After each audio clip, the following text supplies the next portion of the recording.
ಭಗವಂತ ಇರುತ್ತಾನೆ ನಮ ಸುತ್ತ, ಅವತಾರ ನಾನಾ ರೂಪವೋ.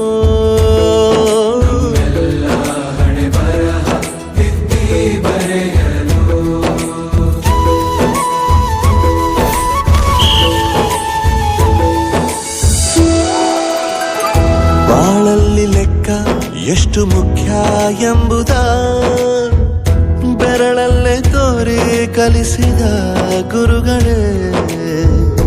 ಈ ದೇಹ ಹೇಗೆ ದಂಡಿಸೋದು ಎನ್ನುವ ಸಂದೇಹ ನೀನು ಮೆಚ್ಚಿನ ಕಲಿಗಳೇ.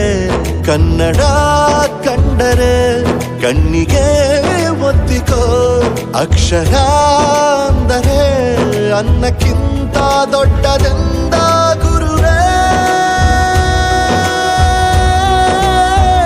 ಪ್ರತಿ ಬಾರಿ ತಾಳ್ಮೆ ಪಾಠ ಕಲಿಸೋರೆ ಗುರುಗಳು, ನಮ್ಮ ಗುರುಗಳು. ಒಂದು ವಿಷಯ ತಿಳ್ಕೊ, ನಿಂತಿರೋ ಗಡಿಯಾರನು 2 ಸಲ ಸರಿಯಾದ ಟೈಮ್ ತೋರಿಸುತ್ತೆ. ಅವಕಾಶ